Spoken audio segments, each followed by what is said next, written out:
when did I start making jewelry? Well, in 1989, some friends and I went to a bead store and we bought some seed beads and some fishing line, and we burnt it onto our ankle to make anklets. We didn't burn ourselves, we burnt the little knot. You remember what I'm talking about.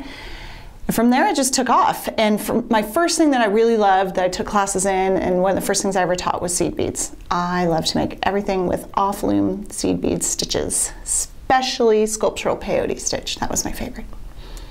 My favorite material to work with right now is wire and metal. Again, it used to be seed beads. For a long time, I made my own glass beads. I made a living making glass beads.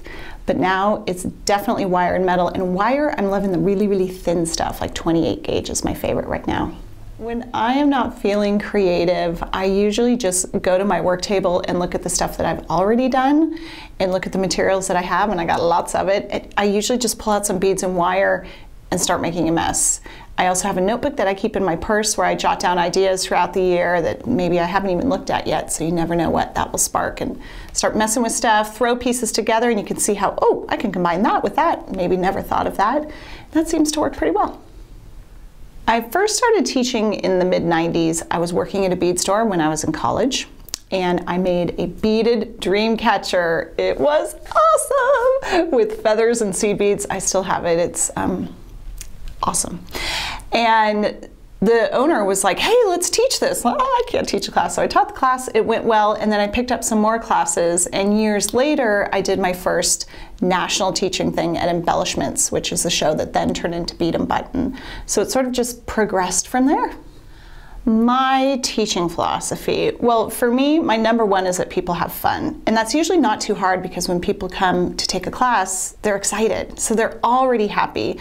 And I'm a little bit of a dork, so I can make them laugh a little bit. So I want them to have fun. But number two, maybe it's more than number one, is for them to be successful. So for me, I want them to have fun, but I want them to learn, and I want them to feel super good about what they learned. So my teaching thing is I don't sit very much. I'm usually up walking around the classroom as much as I can, because I'm not going to be happy at night if I know that a student went home without feeling really, really confident about what I taught them.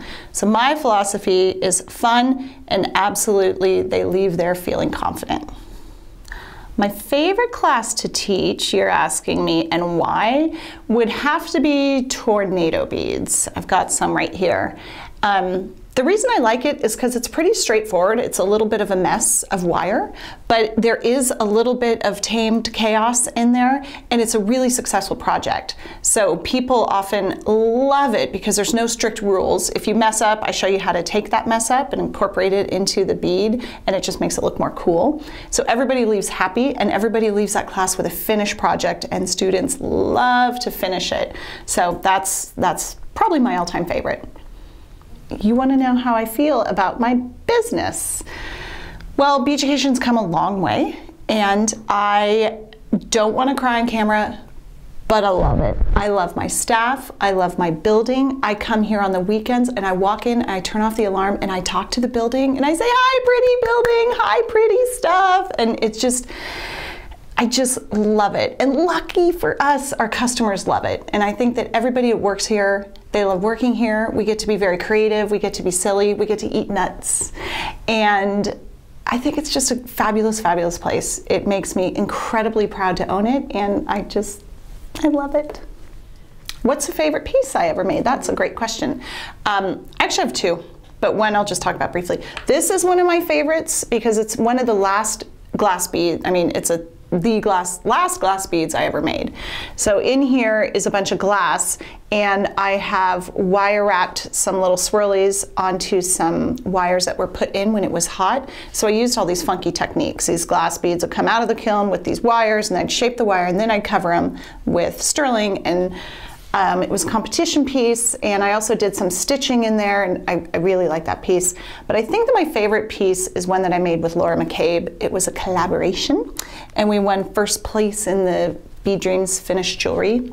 And she did all the seed bead work, and I did all the wire work. So it was cross country. I don't think we could live further apart, and we would send things back and forth and talk on the phone and send pictures and collaborate on this project that just turned out awesome. I'll go dig it up and we can put it here, you can see it. It's pretty great.